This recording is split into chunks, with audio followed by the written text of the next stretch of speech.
Trump said what he was planning on doing, and there's no doubt that he's going to do it. I've practiced on the Trump administration before, and exactly what he said he was going to do, that's what he did the last time. So I'm anticipating that he's going to do it, everything that he set out to do, and it's going to be a little bit more difficult. There's a lot of panic.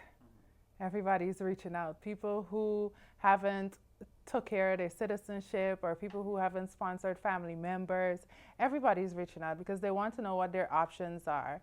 And especially they're trying to get their paperwork in process, which is a good thing because, for instance, like he's saying that he wants to get rid of chain migration. So they're reaching out to make sure that the applications are being filed. They're putting in applications for their siblings. They're putting in applications for their parents.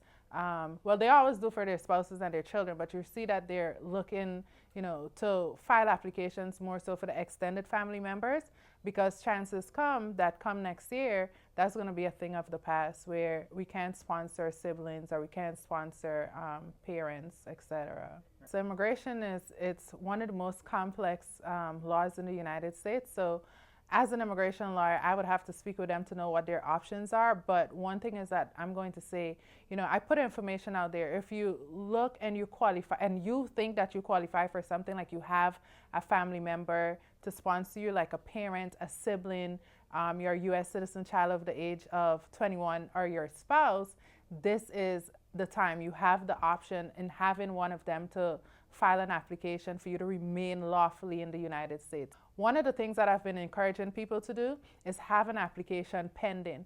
If you have something that's pending in immigration court or USCIS, your chances of being deported is slim.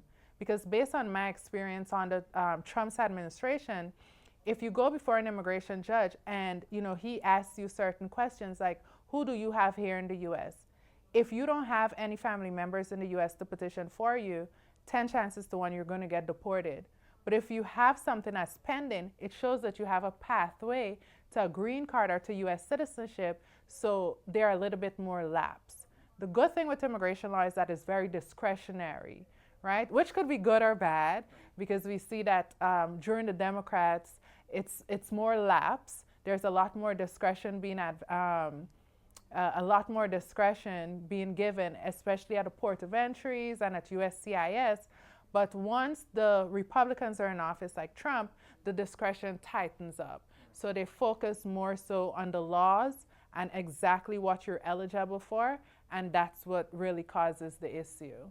And especially once you have an asylum claim pending, I tell a lot of my clients, those who call me, hey, I have an asylum case, I haven't been called for an interview in 5-6 years, should I be worried? No, you shouldn't be worried. Because asylum is one of the most protective areas in immigration, that once you have that pending, you cannot be removed from the United States. It's kind of like, it's like a repellent to ICE officials. So if they come to you and you show that you have, and they could see that you have a pending asylum, they can't do anything. A judge has to order you removed. Don't file your application on your own. That was something that you could have done, or you should be doing during the Democrats, the DYIs or DIYs. With Trump administration, if you file your application on your own, you check the incorrect box or you didn't check a box, that application is going to be rejected or even denied. And then once it's denied, you get placed into removal proceedings immediately, because now they know that you are in the country undocumented. And we would see on the notices, it would, once the application is denied, it says, according to our records, you've been here undocumented for this amount of time. You have 33 days to depart the U.S. So when you get placed into removal proceedings, now you make the process even more difficult and 10 times more expensive than it would have been if you had used an attorney to file your case. So that's that with the DIYs. Do not do it yourself. If you're worried, just speak to an immigration lawyer. That's the best advice that I can give. Just speak with an immigration lawyer, because immigration law, like I said before, it's very complex.